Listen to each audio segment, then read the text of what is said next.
240 سورۃ الانفال 10واں پارہ آیت نمبر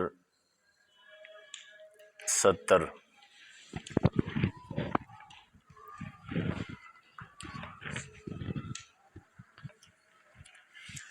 نحمده ونصلي ونسلم على رسوله الكريم، أما بعد فأعوذ بالله من الشيطان الرجيم، بسم الله الرحمن الرحيم، يا أيها النبي قل لمن في أيديكم من الأسرى إن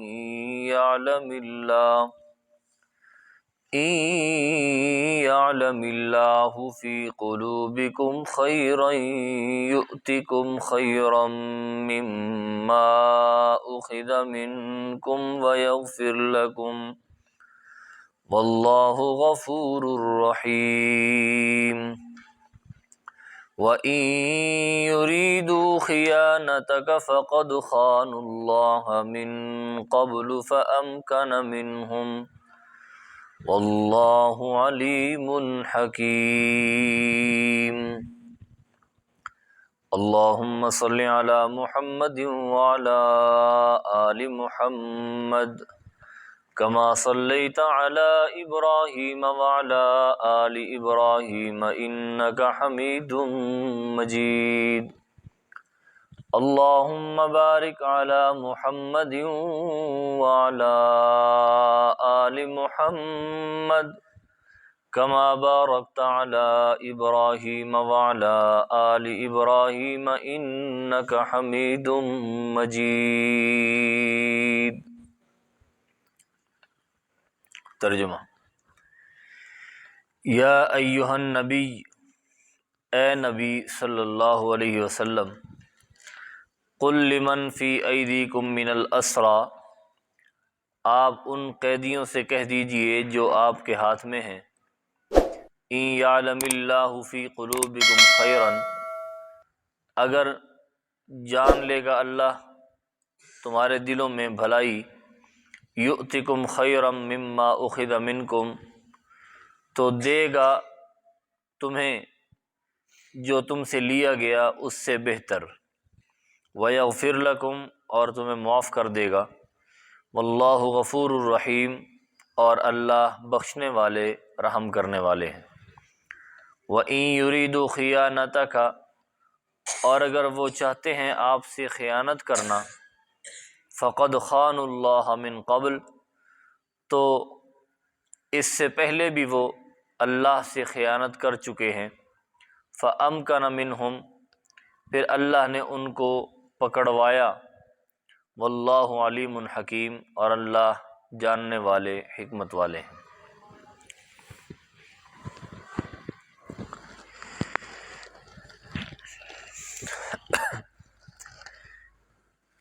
اس سے پہلے رب العالمین نے اس سورت کے دوسرے حصے میں وراثت کے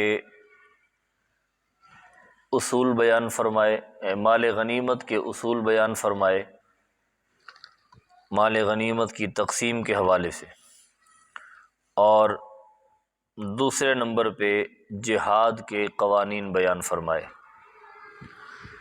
جن میں سے 2 قوانین عام مسلمانوں کے لیے تھے اور 5 قوانین خاص رسول اللہ صلی اللہ علیہ وسلم کے لیے تھے، اور وہ آپ کی زندگی تک خاص تھے۔ تو ان میں سے 7واں قانون، دوسرے حصے میں کل 7 قوانین جہاد بیان کیے گئے، تو یہ 7واں اصول رب العالمین نے پیارے پیغمبر صلی اللہ علیہ وسلم کے لیے بیان فرمایا، قانون جہاد نمبر 7۔ اور اس میں پیارے پیغمبر صلی اللہ علیہ وسلم کو یہ کہا گیا کہ اے میرے پیارے پیغمبر، آپ کے ہاتھ میں جو قیدی آئے ہیں غزوہ بدر کے اندر چونکہ 70 قیدی آ گئے تھے رسول اللہ صلی اللہ علیہ وسلم کے ہاتھ میں قبضے میں، تو مشورے کے تحت، جیسا کہ آپ پہلے یہ پڑھ چکے ہیں، مشورے کے تحت یہ فیصلہ ہوا کہ ان 70 قیدیوں کو فدیہ لے کر چھوڑ دیا جائے۔ تو نبی اکرم صلی اللہ علیہ وسلم نے اسی مشورے کے تحت یہی فیصلہ سنا دیا اور ان سے فدیہ لے کر ان کو چھوڑ دیا۔ کچھ قیدی ان میں مسلمان بھی ہو گئے تھے۔ روایات میں آتا ہے کہ کچھ لوگوں نے کہا کہ ہم تو مسلمان تھے، تو ہمیں تو مجبوری کی وجہ سے یہاں پہ آنا پڑا ان کے ساتھ، ورنہ ہم مسلمان ہیں۔ تو دوسری بات یہ کہ ہمارے اندر اتنی طاقت بھی نہیں ہے کہ ہم اتنا فدیہ دے سکیں۔ تو اس وقت اللہ تبارک و تعالیٰ نے یہ آیت نازل فرمائی کہ آپ ان سے کہہ دیجئے کہ یہ فدیہ تو ادا کرنا تمہارے ذمہ ضروری ہے، باقی رہا کہ تمہارے پاس ہے کچھ نہیں، تو جیسے کیسے بھی ہے یہ فدیہ ادا کرو۔ اگر تمہارے دل میں خالص ایمان ہوا، اور اللہ تو جانتا ہے کہ تمہارے دل میں خالص ایمان ہے یا نہیں، اوپر اوپر سے کہہ رہے ہو یا حقیقت میں کہہ رہے ہو، اللہ تو جانتا ہے۔ تو اگر تم سچے مومن ہوئے، مسلمان ہوئے، اور تم نے پیارے پیغمبر صلی اللہ علیہ وسلم سے خیانت نہ کی، دھوکہ نہ دیا، تو پھر اللہ تبارک و تعالیٰ تمہیں دنیا میں اس فدیے کے بدلے میں اتنا مال دے گا کہ تم سنبھال نہیں سکو گے۔ یہ تو دنیا کا مال، اور آخرت میں اللہ تمہیں بہت بڑا اجر دے گا اور تمہاری مغفرت بھی کر دے گا۔ تو اس لیے اس مالی فدیے کی وجہ سے گھبراؤ نہیں۔ اور ایک روایت یہ بھی آتی ہے کہ حضرت عباس رضی اللہ تعالی عنہ وہ بھی اسی لشکر میں تھے اور ان قیدیوں میں تھے۔ یہ نبی اکرم صلی اللہ علیہ وسلم کے سگے چچا تھے حضرت عباس۔ ان کے 3 بیٹے تھے، عبداللہ اور قسم، اور ایک بیٹا ان کا اور تھا۔ 3 بیٹے یہ حضرت عباس رضی اللہ تعالیٰ عنہ کے تھے۔ جب یہ حضرت عباس قید ہو گئے تو ان کے ذمے بھی فدیہ لگا کہ تم نے بھی فدیہ دے کر اپنی جان چھڑانی ہے، اس کے بغیر تو تمہاری جان نہیں چھوٹے گی، تمہیں آزادی نہیں ملے گی۔ اور ساتھ ساتھ رسول اللہ صلی اللہ علیہ وسلم نے فرمایا کہ آپ نے اپنے 2 بھتیجوں کا بھی فدیہ دینا ہے۔ نوفل بن حارث یہ ان کے بھتیجے تھے، اور ساتھ عقیل بن ابی طالب، یہ ابو طالب کے بڑے بیٹے تھے، حضرت علی سے بھی بڑے تھے اور حضرت علی کے سگے بھائی تھے۔ قدرت کا کرشمہ دیکھیے کہ ایک بھائی کفار کی طرف سے لڑ رہا ہے اور دوسرا بھائی مسلمانوں کی طرف سے لڑ رہا ہے۔ ایک ہی باپ کے 2 بیٹے ہیں۔ یہ بھی تو آسمان نے، اس دنیا کے آسمان نے نظارہ دیکھا نا۔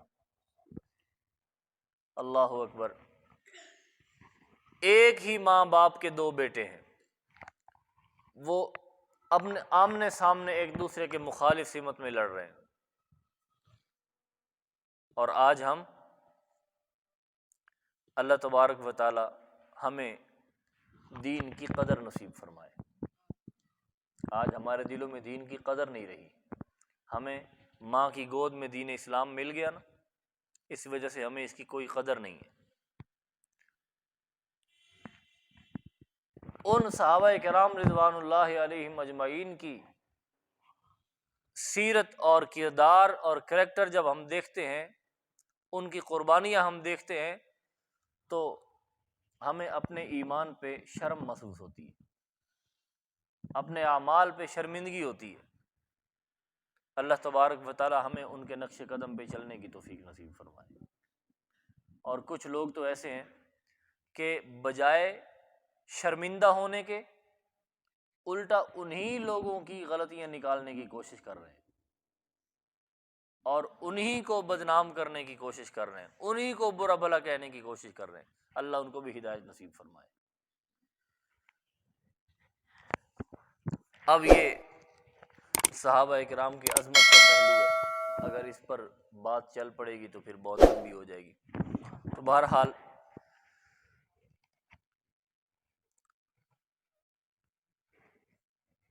تن چپ نہیں آندی،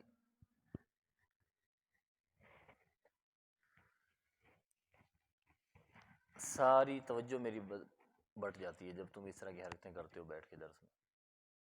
خاموشی سے درس سنا کرو۔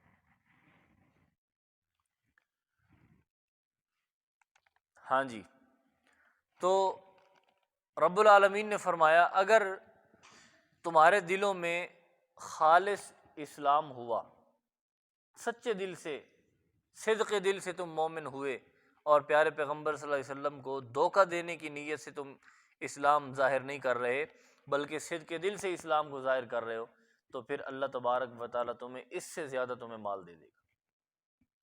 تو حضرت عباس رضی اللہ تعالیٰ عنہ کی بات چل رہی تھی، یہ نبی علیہ الصلوۃ والسلام نے فرمایا تم نے اپنا بھی فدیہ دینا ہے اور اپنے دونوں بھتیجوں کا، نوفل بن حارث اور عقیل بن ابی طالب کا بھی دینا ہے۔ وہ کہنے لگے یا رسول اللہ میں کیسے دے سکتا ہوں؟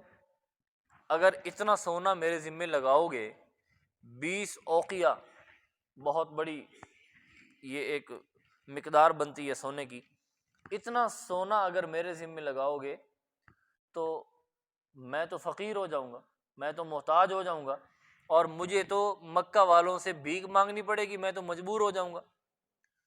نبی اکرم صلی اللہ علیہ وسلم نے فرمایا ایسے نہ کہے، تیرے پاس بہت مال ہے۔ وہ کہتا میرے پاس کہاں سے آیا جی؟ نبی علیہ الصلوۃ والسلام نے فرمایا رات کو جو تو اپنی بیوی ام فضل کو اتنا اتنا سونا دے کر آیا ہے چھپ کے، وہ لے کے آنا ذرا، تو فقیر ہو جائے گا، تو محتاج ہو جائے گا۔ لوگوں کو کہانیاں سنا، مجھے کہانیاں نہ سنا۔ اپنی بیوی کو جو اتنا سونا تو سنبھال کے دے کر آیا ہے تو وہ لے کے آ اور اس میں سے فدیہ ادا کر۔ وہ ہکا بکا، ایک رنگ آئے اور ایک رنگ جائے۔ ہاں جی، میں تو چھپ کے رات کے اندھیرے میں، کوئی تیسرا بندہ ساتھ نہیں تھا، پاس کوئی نہیں تھا، تو چھپ کر اندھیرے میں میں نے اپنی بیوی کو اتنا سونا، اتنا مال دیا کہ یہ سنبھال کے رکھ، اگر میرے ساتھ اس سفر میں کوئی ابھی نبی ہو جائے تو یہ میرے تینوں بیٹوں پر تقسیم کر دینا۔ دل میں وہ ایمان والا کھٹکا لگا، ضرب لگی، اور اس اسلام والی ضرب کی وجہ سے اللہ تبارک و تعالیٰ نے ان کا دل پھیر دیا، دل پھیرا۔ سوچنے لگے یار یہ تو میری اور میری بیوی کی بات تھی، تیسرا بندہ تو پاس تھا کوئی نہیں، تو ان کو کیسے پتہ چل گیا؟ نبی اکرم صلی اللہ علیہ وسلم سے پوچھنے لگے یا رسول اللہ آپ کو کس نے بتایا؟ نبی علیہ السلام نے فرمایا مجھے میرے رب نے بتایا، مجھے میرے رب نے بتلایا۔ تو یہ معجزات ہیں رسول اللہ صلی اللہ علیہ وسلم کے، اور یہ کوئی ایک واقعہ نہیں ہے، اس طرح کے بے شمار واقعات، ہزاروں کی تعداد میں معجزات تھے رسول اللہ صلی اللہ علیہ وسلم کے۔ مثال کے طور پہ ایک دفعہ ایک بندہ آیا، کہنے لگا یا رسول اللہ میرا باپ جو ہے نا وہ میرا مال خرچ کر دیتا ہے، میں کماتا ہوں، محنت کرتا ہوں، بڑی مشقت سے مال کماتا ہوں، اور میرا باپ وہ بس جہاں جی چاہتا ہے خرچ کر دیتا ہے۔ تو شکایت لے کر آیا نبی صلی اللہ علیہ وسلم کے پاس۔ نبی علیہ السلام نے فرمایا جاؤ اپنے باپ کو بلا کے لاؤ۔ وہ گیا، کہنے لگا جی آپ کو رسول اللہ صلی اللہ علیہ وسلم بلا رہے ہیں۔ اب کیوں بلا رہے ہیں؟ اس نے کہا جی میں نے آپ کی شکایت کی ہے۔ اس کے دل میں وہ جو اس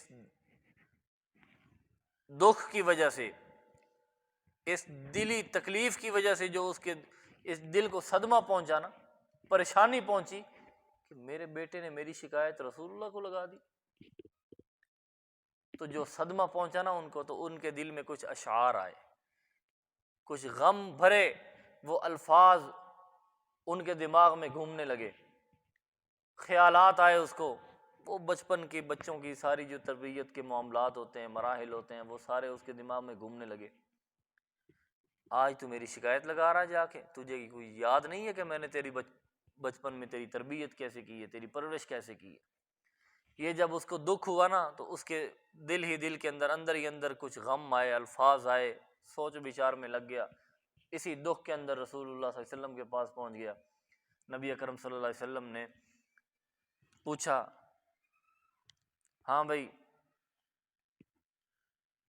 جب تو گھر سے نکلنے لگا تھا تو اس وقت جو تیرے دل میں خیالات آئے تھے وہ ذرا وہ سنا مجھے، جو تیرے دل میں خیالات آئے تھے، جو دکھ بھرے الفاظ تیری زبان پر آئے تھے اور تیرے دماغ میں گھوم رہے تھے، وہ ذرا مجھے بتا کیا تھے۔ وہ کہنے لگا، یا رسول اللہ آپ کو کس نے بتلائے؟ نبی علیہ الصلوۃ والسلام نے فرمایا، مجھے میرے رب نے بتلائے۔ پھر اس نے وہ بیان کرنے شروع کیے، وہ الفاظ تفاسیر میں ملتے ہیں، اشعار۔ تو بہرحال اس نے پھر یہ ساری سٹوری سنائی، ساری کہانی سنائی، وہ جو ایک ہر بندے کے ساتھ یہ صورتحال پیش آتی ہے، جو صاحب اولاد ہوتا ہے، اس کو پتہ ہے کہ میں نے اپنے بچے کی تربیت کس انداز سے کی ہے، اور خاص کر کہ جب غربت کا عالم ہو اور وسائل بھی نہ ہوں، مالی وسائل بھی نہ ہوں، تو پھر اس وقت جب اس کی اولاد پیدا ہوتی ہے اور پھر جب وہ بیمار ہو جاتی ہے، تو اس وقت جو بندے کے اوپر حالات گزرتے ہیں وہ بندہ جانتا ہے یا اللہ جانتا ہے۔ تو وہ سارے حالات جو ان کے ساتھ بچپن میں پیش آئے، پیدا ہونے کے بعد، وہ سارے کہہ سنائے۔ نبی اکرم صلی اللہ علیہ وسلم کی آنکھوں سے زار و قطار آنسو بہہ رہے ہیں۔ نبی علیہ الصلوۃ والسلام نے جب یہ ساری صورتحال اس کی سنی نا، تو آپ نے ان کے بیٹے کو فرمایا، اے اللہ کے بندے، آئندہ اپنے باپ کی شکایت نہ کرنا، انت و مالک لابیک، تو بھی اور تیرا مال بھی، یہ سب کچھ تیرے باپ کا ہے، وہ جہاں چاہے تیرا مال لگائے، جہاں چاہے خرچ کرے، تجھے پوچھنے کی ضرورت ہی نہیں ہے، اور آئندہ پوچھنا بھی نہیں ہے۔ یہ اللہ نے والدین کو حق دیا ہے۔ اسی طرح کا اچھا یہ واقعہ بھی کہ وہ گھر سے چلا، ابھی اس کے دل میں خیالات تھے، تو نبی علیہ الصلوۃ والسلام نے جب وہ آپ کے پاس پہنچا تو آپ نے اس سے پوچھا، جو تیرے دل میں خیالات آئے تھے وہ ذرا میرے سامنے بیان کر۔ اور یہی غزوہ بدر کے اندر نبی اکرم صلی اللہ علیہ وسلم کو اس خیمے کے اندر رب العالمین نے بتلا دیے کہ فلاں فلاں فلاں فلاں جگہ پہ فلاں فلاں کافر وہ مرے گا، قتل ہوگا۔ نبی علیہ الصلوۃ والسلام خوشی سے اٹھے اور آپ کے چہرے پہ مسکراہٹ ہے، اور جا رہے ہیں میدان میں، اور صحابہ کرام کو بتلا رہے ہیں، یہاں پہ ابو جہل مرے گا، یہاں پہ فلاں مرے گا، یہاں پہ فلاں مرے گا، یہاں پہ فلاں مرے گا۔ یہ معجزات ہیں کہ اللہ تبارک و تعالیٰ نے نبی اکرم صلی اللہ علیہ وسلم کو پہلے سے بتلا دیا کہ یہ کام ہوگا۔ اس طرح کے اور بہت سارے واقعات ملتے ہیں۔ بہرحال یہ نبی اکرم صلی اللہ علیہ وسلم نے حضرت عباس سے کہا کہ جو تو مال اپنی بیوی کے سپرد کر کے آیا نا، اس میں سے فدیہ ادا کر۔ کہنے لگا، یا رسول اللہ میرا مال تو جاتا رہے گا تو میں غریب ہو جاؤں گا۔ تو رب العالمین نے یہ آیت نازل فرمائی کہ جو کچھ بھی اللہ کے راستے میں دو گے نا، یہ جو فدیہ ادا کرو گے اپنی آزادی کے لیے، تو اگر تمہارے دل میں اخلاص ہوا، ایمان ہوا، اسلام ہوا، صداقت ہوئی ایمان کے حوالے سے، تو پھر اللہ تمہارا مال تمہیں اس سے بھی زیادہ دگنا تگنا کر کے اللہ تبارک و تعالیٰ تمہیں عطا کرے گا۔ یہ اللہ کا فیصلہ ہے۔ ہاں، ساتھ ساتھ یہ بھی سن لو، مسلمانوں کے دل میں تھوڑی سی تکلیف یہ پہنچی، یہ ڈر محسوس ہوا کہ ہو سکتا ہے کہ یہ جو اوپر اسلام کو ظاہر کر رہے ہیں، ہو سکتا ہے یہ کہ ہمیں دھوکہ دینے کے لیے ہو، جیسے جنگی چالیں ہوتی ہیں۔ دھوکہ دینے کے لیے ہو، ہمارے اندر گھس کے پھر ہمیں دھوکہ دیں گے تو ہمیں پریشان کریں گے۔ اللہ تبارک و تعالیٰ نے اس کا بھی جواب دیا کہ اگر آپ سے انہوں نے خیانت کرنے کی کوشش کی نا، دھوکہ دینے کی کوشش کی، تو پھر یہ آپ کا کچھ نہیں بگاڑ سکتے، یہ آپ کو تکلیف نہیں پہنچا سکتے۔ جس طرح اب اللہ نے ان کو تمہارے حوالے کیا ہے، گرفتار کروایا ہے، اسی طریقے سے اللہ پھر بھی ان کو دوبارہ بھی گرفتار کروا دے گا اور پکڑوا دے گا، یہ تمہارا کچھ بگاڑ نہیں سکیں گے۔ اللہ تمہیں ان پر دوبارہ پھر مسلط کر دے گا۔ تو یہ ان دونوں آیات کا خلاصہ میں نے آپ کے سامنے عرض کر دیا ہے۔ اب ذرا ترجمہ دیکھ لیجیے۔ یا ایھا النبی، اے نبی صلی اللہ علیہ وسلم، یہ بات ذہن میں رکھا کریں، جب رسول اللہ صلی اللہ علیہ وسلم کا تذکرہ ہو نا تو صلی اللہ علیہ وسلم کہا کریں، اس سے اپنا ہی فائدہ ہے۔ رسول اللہ صلی اللہ علیہ وسلم نے فرمایا من صلی علیہ واحدۃ صلی اللہ علیہ عشرہ، جو بندہ مجھ پر درود بھیجتا ہے اللہ اس پر 10 مرتبہ رحمت نازل فرماتے ہیں۔ سمجھ آئی؟ تو ہر وقت بندہ اللہ کی رحمت کا محتاج ہے، تو اللہ کی رحمت زیادہ سے زیادہ لینے کے لیے زیادہ سے زیادہ درود پڑھا کرو۔ حضرت ابی بن کعب رضی اللہ تعالیٰ عنہ نے ایک دفعہ نبی علیہ الصلوۃ والسلام سے سوال کیا، یا رسول اللہ میں کتنا درود شریف پڑھا کروں؟ میں تلاوت بھی کرتا ہوں، ذکر و اذکار بھی کرتا ہوں، درود شریف بھی پڑھتا ہوں، تو اس میں سے کتنا وقت میں آپ کے درود پڑھنے کو دوں؟ نبی علیہ الصلوۃ والسلام نے فرمایا جتنا تیرا جی چاہے، اگر تو اس سے زیادہ کر لے ان زدت فہو خیر لک، اگر تو اس سے زیادہ کر لے تو تیرے لیے بہتری ہے۔ یا رسول اللہ میں پھر آدھا وقت باقی عبادت کر لوں، ذکر و اذکار، نوافل، تلاوت سب کچھ کر لوں، اور آدھا وقت جو میں آپ کے لیے درود شریف پڑھوں؟ آپ نے فرمایا ان زدت فہو خیر لک، اگر تو اس سے بھی زیادہ کر لے درود شریف پڑھنا تو تیرے لیے زیادہ بہتر ہے۔ پھر انہوں نے کہا یا رسول اللہ میں 2/3 آپ کے لیے درود شریف پڑھوں، باقی 1/3 میں باقی ذکر اذکار کروں؟ نبی علیہ الصلوۃ والسلام نے فرمایا ہاں ٹھیک ہے، بہتر ہے، اگر تو اس سے بھی زیادہ درود شریف پڑھے گا، بھیجے گا مجھ پر، تو یہ تیرے لیے اور بہتر ہے۔ نبی علیہ الصلوۃ والسلام نے جب یہ فرمایا تو وہ کہنے لگے یا رسول اللہ پھر میں سارے کا سارا وقت درود شریف پڑھوں گا، سارے کا سارا وقت آپ کے لیے درود شریف پڑھوں گا، درود بھیجوں گا۔ نبی علیہ الصلوۃ والسلام نے فرمایا اذن تکفی ہمک وتغفر لک ذنبک،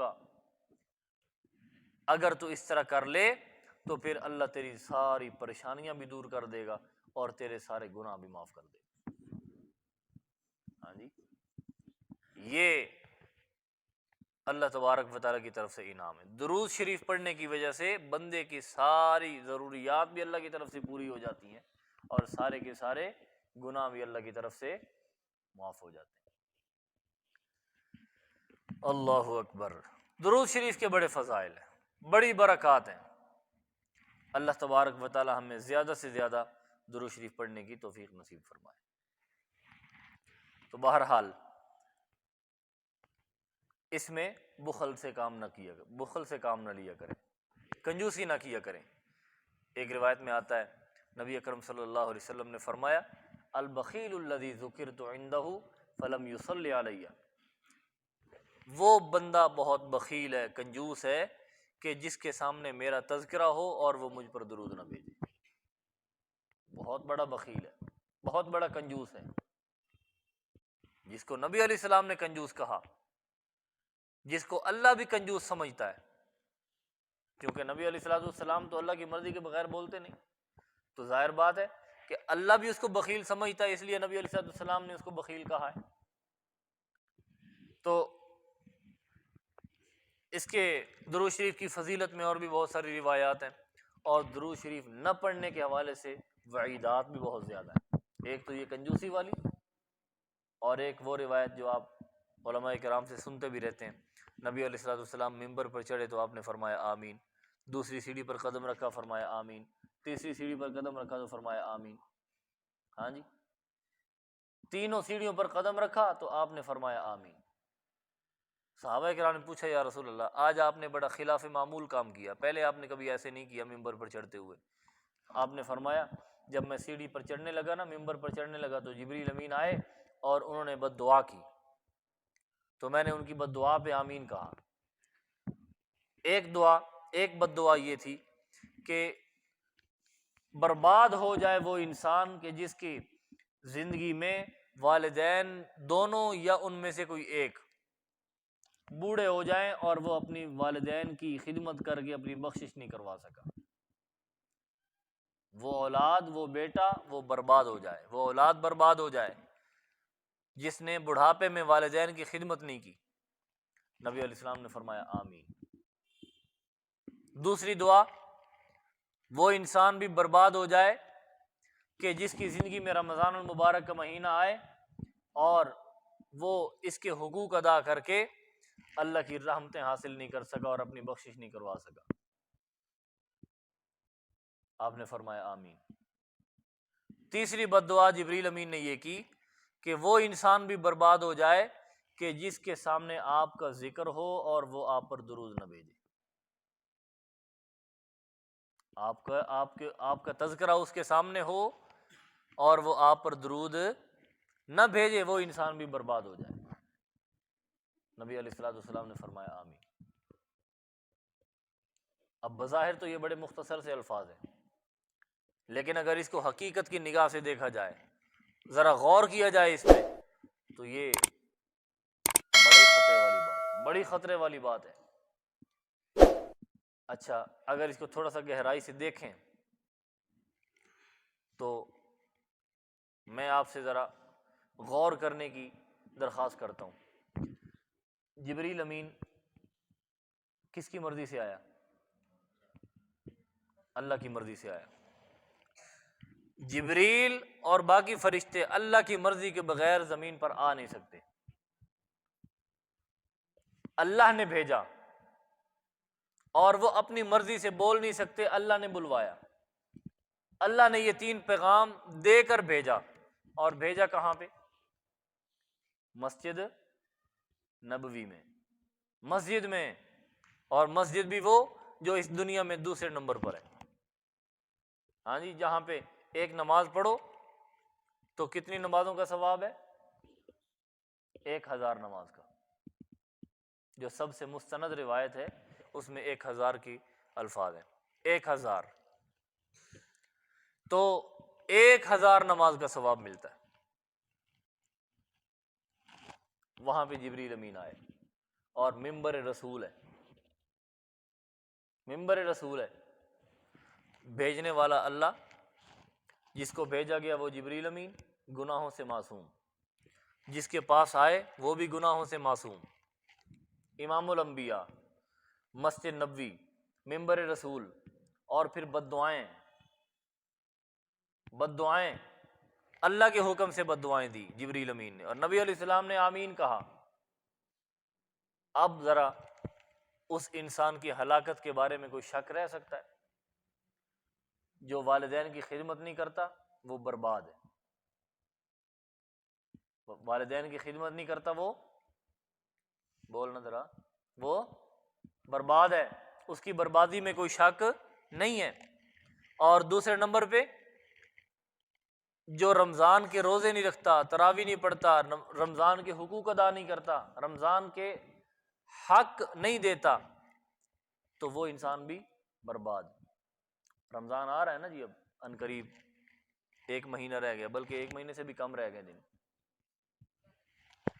تو پتہ چل جائے گا۔ ابتدا میں تو جناب وہ صفیں 10 صفیں ایک مسجد میں، وہ جناب مسجد فل بھری ہوئی ہوتی ہے، لیکن جب 3 دن گزرتے ہیں نا جی، 3 دن کے بعد گنتی کے 10-20 نمازی رہ جاتے ہیں بڑی مسجدوں میں۔ یہ میں بڑی مسجد کی بات کر رہا ہوں، 10-20 نمازی بڑی مسجد میں، اور جو چھوٹی مسجدیں ہوتی ہیں 5-7 مرلے کی، تو ان میں سے 2-3 رہ جاتے ہیں صرف۔ امام صاحب ہوتا ہے اور سامع ہوتا ہے اور 2 نمازی اور ہوتے ہیں، وہ بھی بوڑھے بوڑھے، 1 رکعت کھڑے ہو کے پڑھتے ہیں، دوسری رکعت بیٹھ کے پڑھتے ہیں۔ اللہ تبارک و تعالی ہمیں سمجھ نصیب فرمائے۔ رمضان کی قدر کرنے کی توفیق نصیب فرمائے۔ اور تیسرا بندہ جو درود شریف نہیں بھیجتا نبی علیہ السلام پہ، وہ انسان بھی برباد ہے۔ تو آپ ذرا غور کریں کہ ہم کس موڑ پہ کھڑے ہیں، ہمارے ساتھ ہونے والا کیا ہے۔ اللہ تبارک و تعالی ہماری حفاظت فرمائے۔ جی ہاں جی، درود شریف لازمی پڑھا کریں۔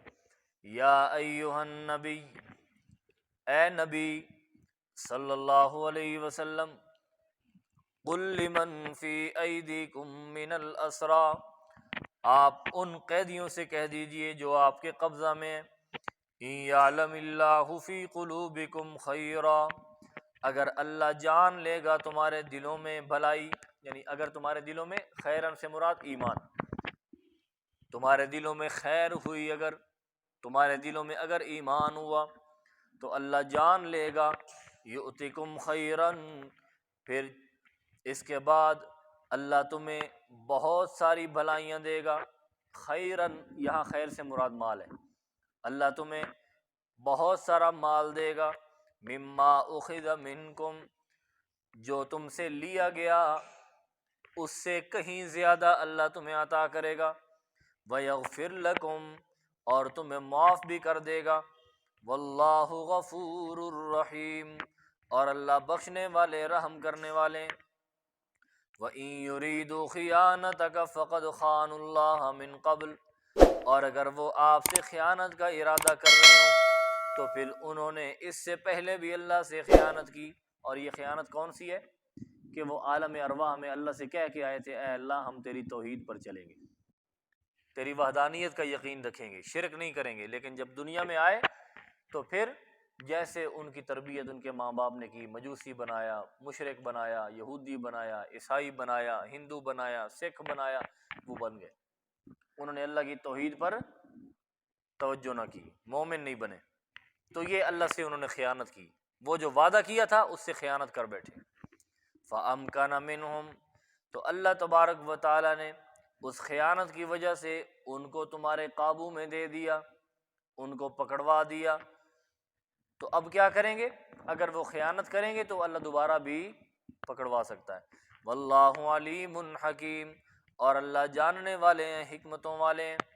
حضرت عباس رضی اللہ تعالیٰ عنہ فرماتے ہیں کہ جب یہ آیت نازل ہوئی نا، فدیہ تو میں نے دے دیا، اسلام بھی قبول کر لیا تھا، تو اس فدیہ دینے کی، اپنا بھی فدیہ دیا، اپنے دو بھتیجوں کا بھی فدیہ دیا، اور مسلمان بھی ہو گئے، تو فرماتے ہیں کہ اللہ نے مجھے اتنا مال دیا، میں نے تو اس آیت کی برکات میں نے اپنی آنکھوں سے دیکھ لی۔ 20 غلام ہیں میرے، اور ہر غلام کے پاس 20,000 درہم سے زیادہ میری مالیت موجود ہے، اور وہ اس مالیت میں سے مجھے کما کے دیتے ہیں۔ یہ جو اللہ تبارک و تعالی نے وعدہ کیا، تو اس وعدے کا نتیجہ وہ بیان کرتے ہیں۔ اللہ ہمیں